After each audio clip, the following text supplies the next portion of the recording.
This is Dina Marie, and I'm back with Father Ron Raab and Brother Philip Smith, who are part of the Congregation of Holy Cross located at South Bend, Indiana, Notre Dame. And we're talking about the life of Brother Columba. There's a documentary that has just been launched. In fact, there was a premiere for this. And people, if you want to watch it, and I encourage you, this would be a wonderful film to sit down with your family, sit down with your parish, and learn about the life of Brother Columba. You're going to learn about the Sacred Heart. You're going to learn about trust. You're going to learn about prayer and the power of prayer and the love of Jesus Christ through this. Just go to brothercolumba.com or go on YouTube and just type in Brother Columba and you can watch this beautiful documentary.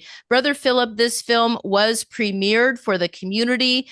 Tell us a little bit about when it was launched, when it was premiered. How did it bring the community together and start to raise more awareness about the cause for Brother? It was launched here at Notre Dame. And Ron, I don't remember exactly when, but I think it was end of April, 1st of May of last year. No, it was Uh, it was November, Philip. it was This in past November. this past November. Oh, Yeah, okay. Well, thank you yeah, very much. yeah. We had several hundred people who showed up for it. Lots of CSCs, uh, people from other congregations. Sister Judy's entire provincial council was there. And after the film, there was a short panel discussion about it. Um, and once again, I think that it's through the miracle of the ability of Notre Dame to pull things together in just the right way that it really happened with a good deal of class, so to speak.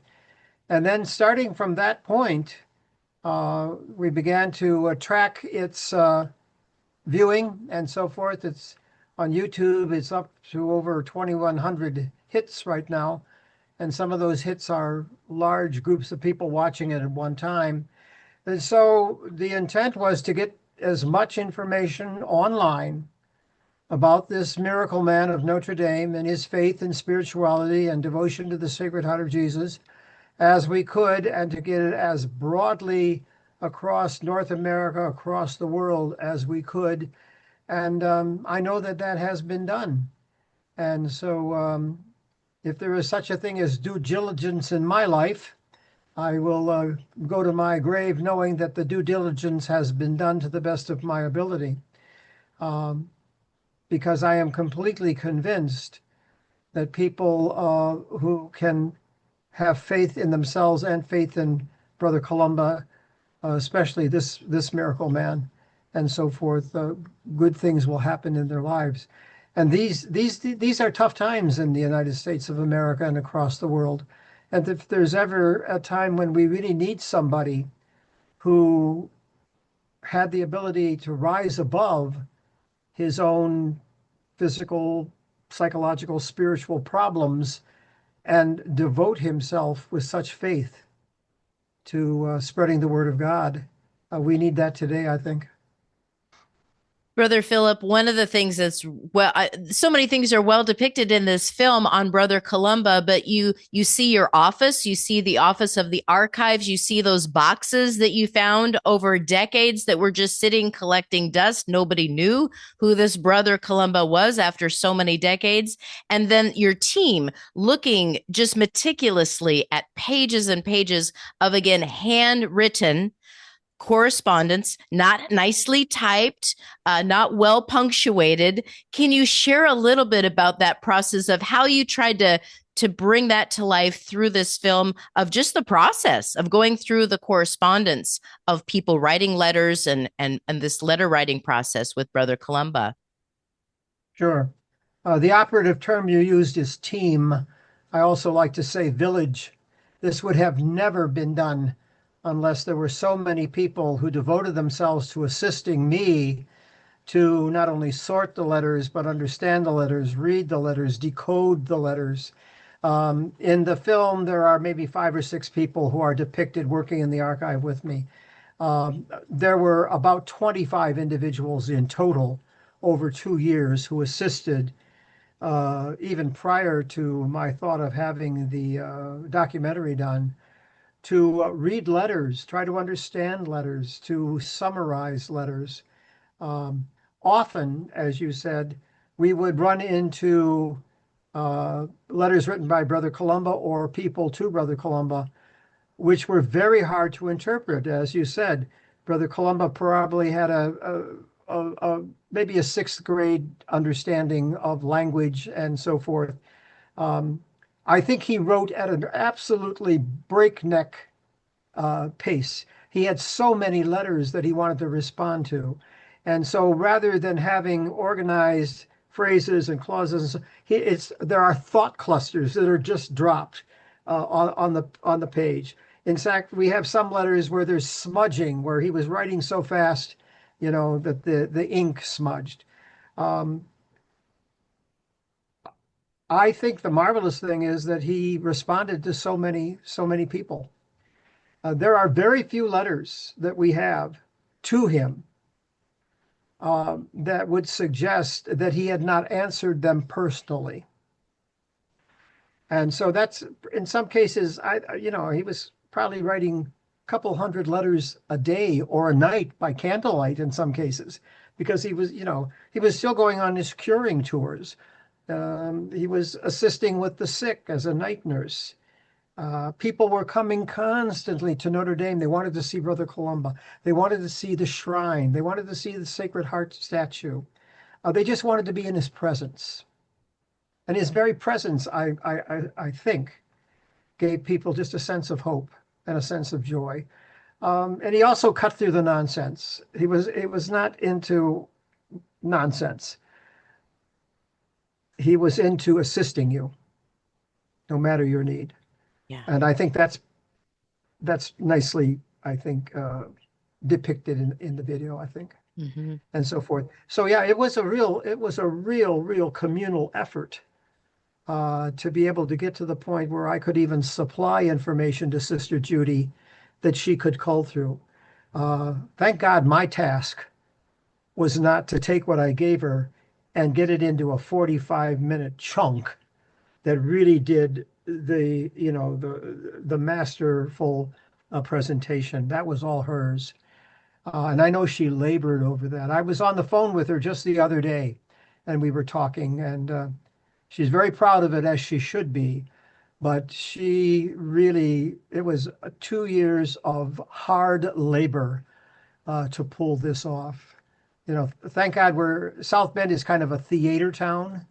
And so there's all kinds of places you can go to get costumes and vintage cars and all that good stuff. And she was able to do all of that and pull that together. That's wonderful. Father Ron, I want to ask you, earlier you mentioned that this film helped to bring an awareness to the Congregation of Holy Cross of who Brother Columba was. Give us a little sense of just what's been that reaction, what's been the response of the community, the brothers, the priests, to see somebody who's been part of our family can give us so much wisdom and faith. Right. And one of the things that we didn't say is that, of course, Brother Columba died in 1923. So this is 100 years later that Philip is preparing this and we are doing the documentary. And the amazing thing is, the community itself just was not aware. And so I've heard such positive things about the story and about the fact that once again, God is raising up another very humble person in our community, along with Brother Andre, who's already a saint, but we're hoping that Brother Columba too will follow in that path. I've heard nothing but positive things from our community. One of the great gifts that Phil had too during the pandemic was tapping into our young people, tapping into our seminarians and brother candidates who, of course, during COVID, were also in the same boat, with certainly classes online, but they also had time to come to a large room like that and sort through those letters. And I think that was just the gift of God's grace that people showed up to fill to do that. And it at the premiere of the movie, it was so great to see these young men who were so interested in this story as part of the community that they hope to be part of, that story is, alive within them, because as Philip said at the premiere, the story has to get passed down to another generation if it's going to take root. And I really believe that is. And so that's part of the gift too, that these young men in our community have really taken hold of this gift to pass it forward.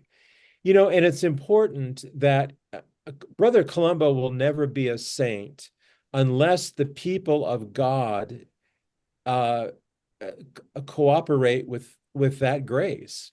And so unless they see his miracled life in their own hearts, Columba, in terms of the church, will never be a saint. So we need people to pray for his intercession and to pray with the gift that he is alive and part of the plan of God's love for the church today. Absolutely. To that end, I'd just like to say that I believe that's happening right now. 2 years ago, I was never asked for a Sacred Heart badge. I was never asked for anything of that nature. Currently, I distribute about 1,000 badges every 6 weeks now with the prayer cards. I just got a call prior to us going online to pray for a young man who is, dying from cancer. And can we have badges? Can we have the cards and so forth? So I believe the younger folks in our congregation, brothers and seminarians, are doing their job, because I get lots of requests from them to assist me to pray for this friend of mine, this parent of mine, whatever it might be. So I think it's happening. If we are men with hope to bring, there's the hope right there. That's great, Phil. That's great. So exciting to hear. And what we're going to continue to do as this cause moves forward is continue to get the word out.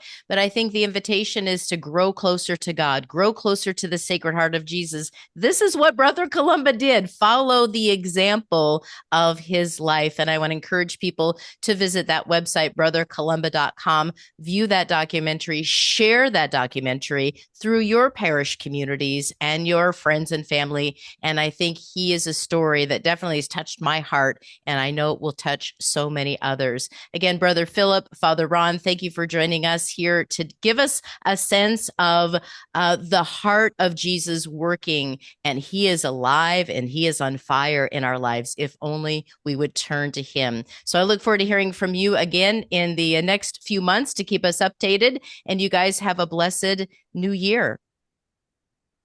Thank you. Thank you so much. Thank you. Yeah.